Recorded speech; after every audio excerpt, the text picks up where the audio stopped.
बहुत बड़ी डेवलपमेंट है और वो ये है कि चंद्रयान 3 जो है, जो कि थर्ड लूनर एक्सप्लोरेशन मिशन है, उसने इंडिया से टेक ऑफ कर लिया है। नमाज में दुआ भी कर रही हूँ कि हमारा ये जो मिशन इस बार तीसरी बार जो किया जा रहा है वो बिल्कुल बिल्कुल बखैर।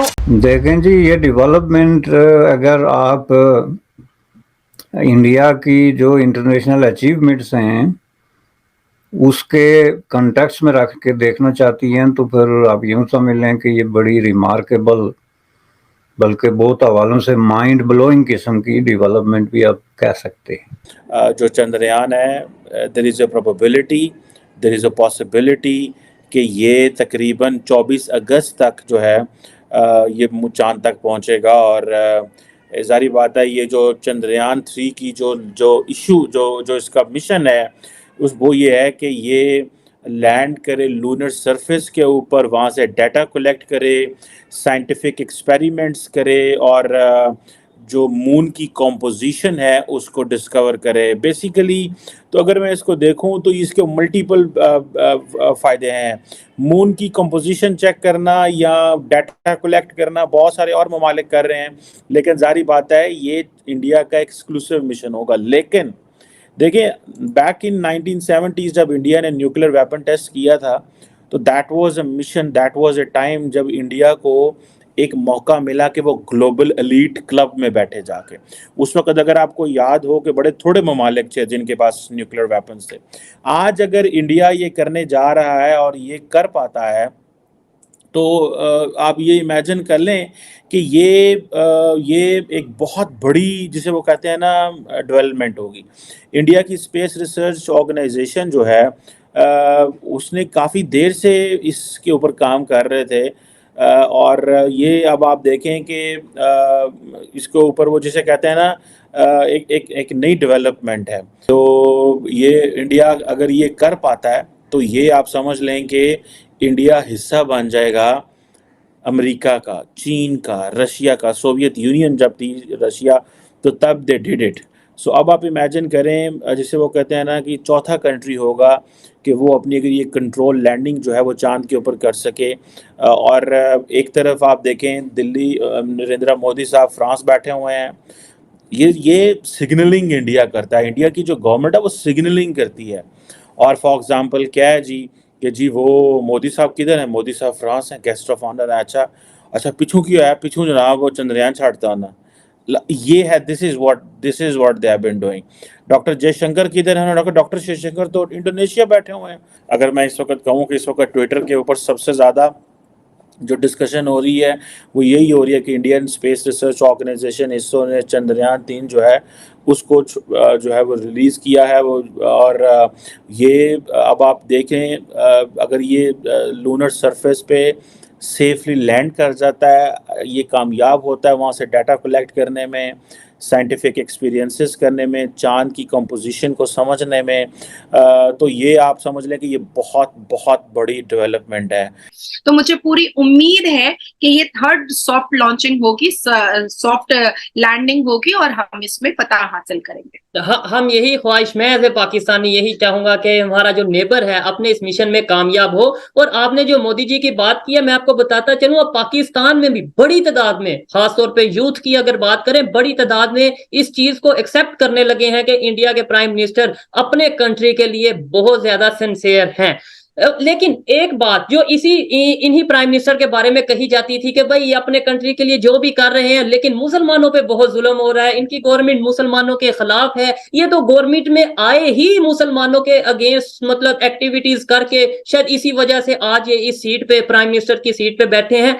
ये हमें सारी जिंदगी, मतलब मैं अपनी बात करूं, मुझे भी यही बताया गया, हमारे स्कूल में, यूनिवर्सिटी, कॉलेजेस में ये बताया गया। लेकिन अफसोस तब होता है, हैरत तब होती है जब मुस्लिम वर्ल्ड लीग के जो चेयरमैन हो या उनके जनरल सेक्रेटरी हो वो इंडिया आए और कहेंगे इंडिया के मुसलमानों को तो फख्र है इंडियन होने पे। वो कहेंगे जो इंडिया की डेमोक्रेसी है वो एक एग्जाम्पल के तौर पे पूरी दुनिया को देखनी चाहिए। एक तरफ तो इंडिया के अंदर ये सारी बातें शोर मचा के भाई देखो की हो रहा है, किस तरह हो रहा है जनाब, इंडिया ने जनाब चंद्रयान 3 जो है वो चलाता है। उधर मोदी साहब जो हैं वो वहाँ पे बैठे हुए हैं and they are having discussions, और वो डिस्कशंस कर रहे हैं, और जिससे वो कहते हैं ना कि और वो फ्रांस के साथ बैठे डिस्कशन कर रहे हैं। सो इससे तासुर ये उभरता है कि भाई इंडिया इज़ गोइंग ग्लोबल। 5वीं बड़ी इस वक्त इकॉनमी है, इंडियंस कह रहे हैं हम तीसरी बनने जा रहे हैं। तो ये आप इमेजिन करें, वो फिर बात तो आती है ना कि वो हमारे दोस्त साजिद तारड़ साहब कहते हैं कि एक जैसे लोग थे, एक जैसे कपड़े पहनते हैं, एक जैसा खाते हैं, कोई मुश्किल नहीं है, और हम थोड़ा ज़्यादा गोश्त खाते होंगे उनसे, और वो ज़रा वेजिटेरियन है। तो लेकिन वो कहाँ पे जा रहे हैं और आप कहाँ जा रहे हैं? और ये क्वेश्चन है जो बड़े सीरियस क्वेश्चन है। शहबाज शरीफ को मेरा मैसेज पहुंचाइए कि अजमल खसब, याकूब मेमन, हाफिज सईद और ऐसे ना जाने कितने भाड़े के टट्टू से थक गए हैं तो बहू बेटियों को परोसना स्टार्ट किए हैं। खत्म हो गया पाकिस्तान, तो खत्म हो गया हमारा नेबर। तो हमें तो उनकी बात ही नहीं करनी, हमें तो फ्रांस से बात करनी है, हमें तो अमेरिका से बात करनी है, हमें तो चंद्रयान की बात करनी है, हमें तो और तरफ जाना है। सो हमें तो जापान से बात करनी है, हम तो क्वाड का हिस्सा है, हम तो I2U2 का हिस्सा है, हम तो यूएई के साथ कहाँ पे जा रहे हैं। सो ये वो चीज़ें हैं जिसको उन्होंने प्रॉपर कैश इन किया है, उन्होंने पूरे का पूरा, जिसे कहते हैं ना, एक प्रॉपर उनके पास ब्लूप्रिंट था कि हमने क्या करना है, जिसे कहते हैं ना राइजिंग ग्लोबल पावर। उस लेंस से भी देख रहा हूँ मैं इसको, ये भी देख रहा हूँ कि जो इंडिया का कॉन्फिडेंस होगा, आप इस कॉन्फिडेंस को देखें, ठीक है जी, जिसे वो कहते हैं ना, आप उस कॉन्फिडेंस को देखें कि वो कॉन्फिडेंस कैसा है। ये जो कॉन्फिडेंस है, ये कॉन्फिडेंस इंडिया को, इंडियन अवाम के लिए, अभी फॉर एग्जांपल मोदी साहब वहाँ पे थे, फ्रांस में थे, कि वो भारत की ड्यूटी या भारत को एक बड़ा स्टेट बनाने के लिए, जिसे कहते हैं ना रिलीजियस लाइंस के ऊपर, वो समझते हैं कि जितना मेरा मज़हब ज़रूरी है उतना ही मेरा जो भारत को ऊपर लेके जाना ज़रूरी है। और मैं इसको ये अगले 5 साल भी मोदी साहब के पक्के हैं। अगर चांद की सरजमीन पे चंद्रयान 3 लैंड कर जाता है, ठीक है जनाब, तो समझो मोदी जी 5 साल और अगर मोदी जी की सेहत ने इजाज़त दे दी तो फिर अगले 5 साल और। That's what this is going to happen. India जो है 2014 में फर्स्ट एशियन नेशन था जो मार्स पे पहुंचा, और अभी हमें तो इन सारी चीज़ों को समझना है कि अभी हो क्या रहा है। हम तो वो जिसे कहते हैं ना, हमने तो वो बनाया न्यूक्लियर वेपन बिकॉज वो इंडिया ने बनाया, लेकिन हम उसके बाद बाकी चीज़ें क्यों नहीं बना सके जो इंडिया कर रहा है। और ये छिछोरी हरकतें बंद करें। ये जो हमारी सो कॉल्ड एलीट है जिसने हमने इकट्ठी आज़ादी हासिल की, लेकिन इस एलीट ने अपना मिशन और मकसद अपनी मर्ज़ी कुछ और बना ली, और ये समझा कि साढ़े पैसे, साढ़े डॉलर, साढ़े यूरो जो है वो बाहर होने चाहिए। और हमने अपने मुल्क को किस तरह बेचा, कभी एक लीडर ने आके बेचा, कभी दूसरे लीडर ने आके बेचा, कभी तीसरे लीडर ने आके बेचा।